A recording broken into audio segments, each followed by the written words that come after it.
Նայեք, Ժողովյան, ինչ վիճակ հիմա մենք պատկերացրեք կենսաղային վիճակ ձեր ընտանիքում կամ հարևանի ընտանիքում հիմա երեխան դպրոցից գալիս է, ասում է ինչ է ստացել։ Ուրախորը ասում է պապա ջան մեկ։ Պապան էլ ասում է ապրես, տղաս ես ինչ լավ տղա ես, մի հատ էլ համբուրում է, մի հատ էլ շագալատա տալիս։ Հաջորդ օրը երեխան որ գնա դպրոց, ձգտելու է ինձ տանը, չի ձգտելու, էլի մեկ ստացած գալով է, մաքսիմում երկու այսպես տատանուել է։ Հիմա մենք ինչ վիճակ ունենք Հայաստանը, 18 թվականի, ընտրություն ա եղել, ընտրվել է Նիկոլ Փաշինյանը, ընտրվել է վարչապետը, ինչ խոստացել է լրիվ ձախողել է, լրիվ, պատերազմ, կորուստներ, զոհեր եւ այլ, եկել է 21 թվականը ժողովուրդը ասել է ապրես։ Հա, թեկուզ հարիկ ես, բայց ապրես, ոնց որ ընդունում ենք, փաստացի սա է, ընտրությունների ձայները նշանակում է, գնահատում են այդ մարդու աշխատանք։ Չի ուրիշ բան չկա, հիմա պարզ խոսանք է, որ ասում ծուր նստենք, ճիշտ խոսանք, սա է։ Մեր ժողովուրդը իրենց ձեռով գնացին եւ մեկի գիտելիքներ ունեցողին գնահատականը եղավ 50%-ից ավել, 50 պլյուս 53 թե 54%-ի մոտ է։ Հիմա եկավ խոստումներով, ինչ ասեց, հա, այս բաները եղավ, այս պրոբլեմները եղավ, ճիշտ է սխալվել եմ, կարելի էր ուրիշ ձևի, բայց սիրելով եմ սխալվել, ժողովուրդ ջան, ձեզ սիրելով եմ սխալվել։ Ունեցանք Ղարաբաղի կորուստ, լրջագույն պրոբլեմներ, հողերի կորուստ, եւ հիմա կրկնվում է նորը։ Հիմա եւս գալիս է եւ ասում է ինձ ես խոստումների հետ կապ չունի, ես այդ խոստումները տվել եմ ժողովրդին, բայց ես խոստումները atveçay չեմ կոպիտ ասած։ Սա այնքան абսուրդ վիճակ է։ Իմ մոտ որևէ տրամաբանական շղթայի մեջ այս ամենը չի տեղավորվում։ Հիմա մենք նորից ասելու ենք, դե խեղճ Արիևը ինչ անի, նորից ասելու ենք, այլ եւ չկա, նախկիններն են մեղավոր, չգիտեմ ելով է մեղավոր, նույն ճանապարհով մենք պատրաստ ենք գնալ։ Ես պատրաստ չեմ։ Հիմա ձեզ ասում ենք, կա թիմ, որը պատրաստ է մտել է պայքարի մեջ, որը ցույց է տվել այս 5 տարվա ընթացքում իմիջիալոց ինչ ասել ենք ճիշտ է դուրս եկել։ Իրականում մենք ես ուղղակի հիշեցնեմ 21 թվականի դիմադրության շարժման ժամանակ Երևանում Ֆրանսիայի հրապարակում բողոքը ինչի վրա է։ Վարչապետը հայտարարեց ազգային ժողովում, որ Ղարաբաղի հարցում նշաձողը պետք է մի քիչ իջեցնենք։ Մենք միանգամից հասկացանք սա ուր է գնալ։ Դուրս եկանք պայքարի, բավարար աջակցություն չստացանք։ Եվ նույն տարվա ընթացքում 2022 թվականի հոկտեմբերի,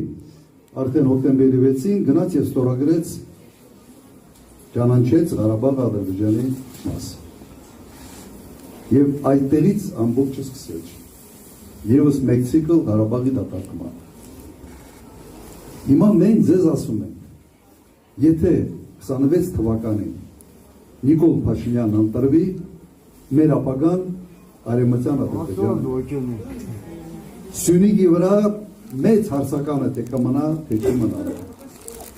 Շատ մեծ հարցական է։ Խաղաղությունը, որը մեզ փորձում են ծախել, խաղաղություն չի։ Սա խաղաղություն այնքան ժամանակ, քանի որ որևէ երաշխիքներ չկա, ինչքան ժամանակ Ալիևը համարի, որ իրեն հարմար է այս խաղաղությունը, իրեն ձեռ է տալիս այս խաղաղությունը։ Մենք սա մերժում ենք, մենք չենք կարող սրա հետ համաձայնել։ Հույսով ենք, որ նաև ժողովուրդ այս երրորդ ցիկլով արդեն նաև ջոկել է, թե ինչ է կատարվում, ում հետ գործ ունեն։ Բազմաթիվ անգամ ասել է, եթե Հայաստանի վարչապետը լիներ թուրքական գործակալ, կաներ ճիշտ այն, ինչ արվում է մինչ այսօր։ Մեկը մեկի մեկ ես մտածում եմ լավ կարող էր էլի ինչ-որ վատ բան աներ, որ չի արել։ Ոնց որ ֆանտազիաս չի երևում, չկա, ինչ հնարավոր էր անել, ամեն քայլափոխին էս մարդը արեց։ Հիմա մենք հաշտ ենք դրա հետ։ Հաշտ չենք, չէ՞։ Հիմա ես դրա վրա մի քիչ շատ լրջացրեցի, փորձեմ մի քիչ հետ բերել, մի հայտնի մի մարդ կար Հայաստանում,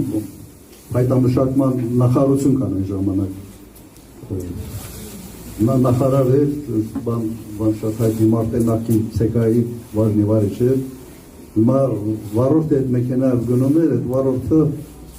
մեկ էլ Սևանի տրասայի վրա էր, այդ լավ գիտեմ, որ մարդին լավ է ճանաչում։ Հիմա հանկարծ սենց բան արեց, ասեց լատոկները շատ էին, ասեց կահանի, դուց վրեն գորրած, այդ մարդը տորմուս տվեց,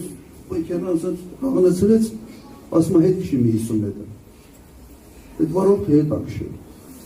Ասում անդե երկու փոս կա, թողել ես, մոռացել։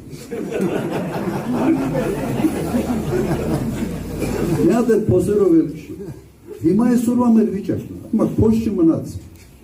Այս երկիրը ինչքան հնարավոր լատոկներ կար այս քաղաքացիության մեջ, ինչքան հնարավոր լատոկներ կա աշխարհաքաղաքական ինչ-որ այս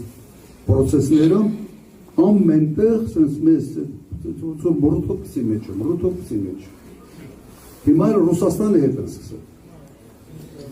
Հիմա դուք եթե հետևեք, թե ինչ կարգի ելույթներ են ունենում Ռուսաստանում ազդեցիկ պաշտոնյաներ,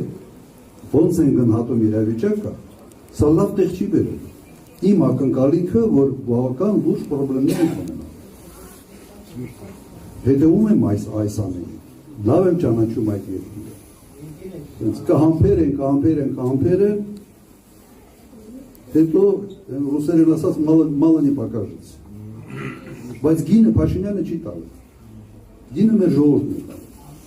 Ինքը արդեն սովորել է, որ ինքը կարող է խնդրեմ ստեղծի, այդ թութուն ուրիշ արդյունքների հետ արդեն առնչություն ունենա մեր ամբողջ ժողովուրդը։ Հետո ինքը հանգիստ գալով է, ժողովուրդ ջան, ձեզ սիրում եմ, դուք չեք պատկերացնում, որ այս ամենը սիրելով եմ արել։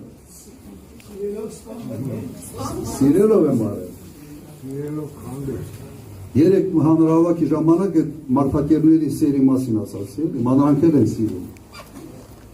բայց ուրիշ բանի համար։ Հիմա եթե մենք փասիվ ունենք, եթե մենք մտահոգված ենք մեր երկրով, եթե մենք մտահոգված ենք այս փոքրիկների ապագայով, դուր չպիտի տանք, վերջը ձեռից պիտի բռնենք, ասենք ոչ միայն ձեռից, այդ մռութ բառը չեմ ուզում օգտագործեմ, բայց մեկը օգտագործեցի, չէ՞։ Պիտի ասենք ստոպ, հերիքա։ Եվ դրա համար ինչ պետք է անենք։ Մի հատ ինձ ուշ եկա, հունիսի 7-ին ինչ ենք անել։ 17։ Հունիսի 7, համար 17։ Միասին կարող ենք և ոչ միան դուք։ Հարևան, ընկեր, բարեկամ, բոլորի պետք է համոզեք, որ այսպես շարունակել չի կարելի։ Ոնց որ մենք հերթական փորձությունների համար, հերթական պրոբլեմը ստեղծելու համար էլի գնանք մարդու բանան, ինքը պրեմիա տակ, ասեք ապրես, ամոթ հավատ, ես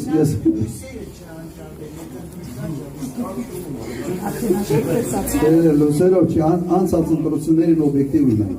իսկապես մարդի գնացել է ձայն են տվել, գնացել և ձայն են տվել, և ամեն մարդով ձայն է տվել Նիկոլ Փաշինյանին, թող մի քիչ մտածի, թե ինչ հետևանքներ է սա բերում։ Մեղադրանք չի, բայց զգաստանալու կոչ է ուղղակի, որ նույնը ևս մեկ անգամ մենք չանենք։ Հիմա ես կառաջարկեմ ուղղակի անցնենք ավելի մեր ինտերակտիվ հատվածի, եթե կան հարցեր, մտահոգություններ, առաջարկներ, մենք ստեղ հենց շփվելու համար ենք և պատրաստ ենք ձեզ ասել։